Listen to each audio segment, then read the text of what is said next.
The UK lags behind many global competitors in terms of productivity.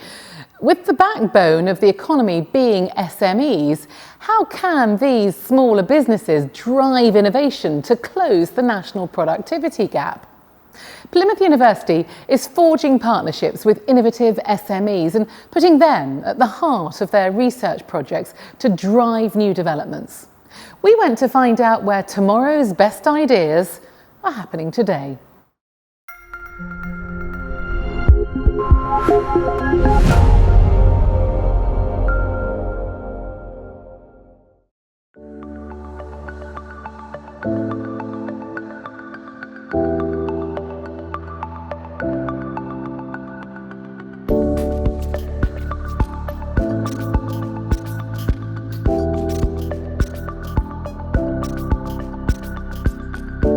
The university was recently identified as one of the top 20 universities in the country for supporting SMEs, and for me that's a reflection of all the work that we've done over 10 years in supporting businesses of all sizes, but particularly small businesses, through giving them the access to the facilities, equipment, expertise and the talent that they need to innovate and grow.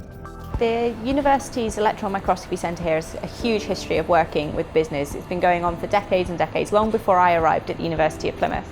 So that could be something that's very familiar to us here in the southwest of England in local dairies, cheese companies, ice cream, all the way through to aerospace engineering and jet engines or components that are going up to fly on the International Space Station. Electron microscopy is a microscopic technique, much like using any other ordinary microscope. So if you remember being at school and using one of those little benchtop microscopes that you plug in and turn the light on, we're using very much the same thing, except for it's a slightly higher end microscope this time, and we're using a slightly different part of the electromagnetic spectrum. It's the range of expertise and different technical backgrounds that come alongside it. So businesses can approach the electron microscopy centre with a problem. Maybe it's a product that they're developing, it's something that they want to go to market, or something that's already on the market and they've actually had a quality control issue and they need to do some fault finding, and they can bring that in, and we like to work very closely with them. We don't like to just take the sample away, analyse it and send the report back. We find the best way to work with business is to have the expert of that material. They know their product better than anyone else. They've been manufacturing it, they've been designing it for many, many years sometimes.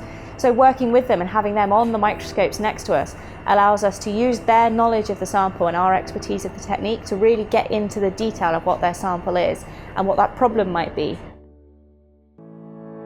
We're a family-run business that produce a whole array of fresh and frozen dairy products. I think the collaboration with the university for us as a business, as a SME, has been absolutely unique. It's been a fantastic sort of collaboration between the two organisations. I think it starts with business initially, as we have to analyse ourselves and look at ourselves and decide what we want to do from a strategic point of view, recognising that we didn't have all the skills to evolve the business into where we are today. So we look towards the university for help, understanding the science behind the dairy products that we produce. I think early on is knowing the university and the facilities existed, and I think that's the biggest step that SMEs need to get across or get over, is that the university is here to support SMEs such as ours and not think that they're a distant organisation which are not contactable.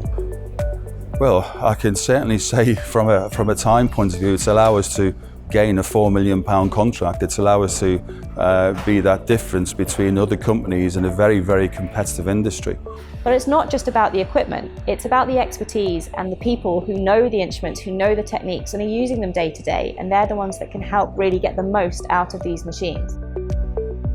And I think it's also important because working with industry helps inform our teaching. It helps make our teaching relevant to the students of today so that they're ready for the workforce of tomorrow.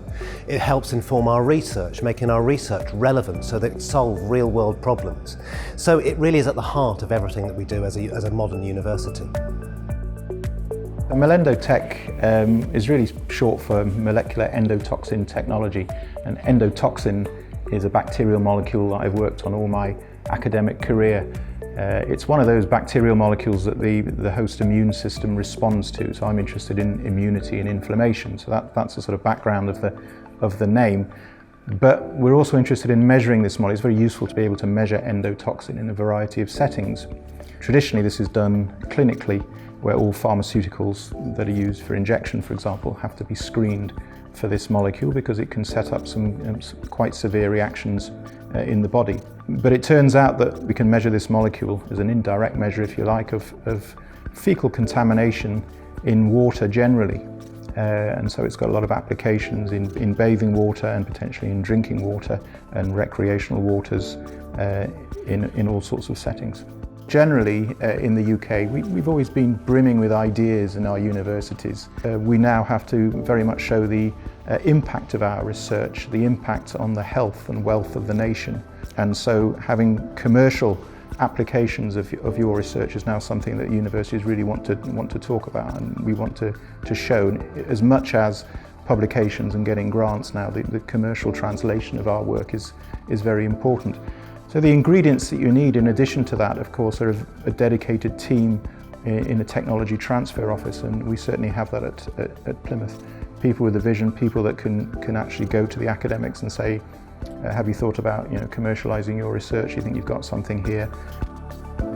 So some of the other benefits to businesses that want to work with the Electron Microscopy Centre here at the University of Plymouth is not only just the expertise and the techniques themselves, but also the fact that as a university facility, we have a very quick turnaround time. So if the business wanted to approach us, we can actually turn around their inquiry, their products, their analysis in a matter of days rather than weeks, months, or sometimes even longer if they went to really, really large facilities. So being a university ourselves allows us to attract the funding and the best people to run the equipment and to help out with these business assist as they come in, but also it allows that very quick turnaround because we've got people on the ground ready to respond to a problem as it comes in. So that's a really big benefit to local business, and also with some of our national contracts as well. It's not just local business in the southwest we work with, we've got some commercial contracts with much larger national or even international business too. So we're bringing a lot of businesses into the southwest, which not only allows them to benefit from us, but it allows our students to benefit from the expertise of local businesses for things such as placements, work experience, and hopefully employment later on as well. So the reason why it's so important for the University of Plymouth to work with SMEs is because they are central to what we do, they're central to our vision, they're central to our culture. We were formed as the School of Navigation 150 years ago, and we've always retained that real connection to our industries and our place and our communities.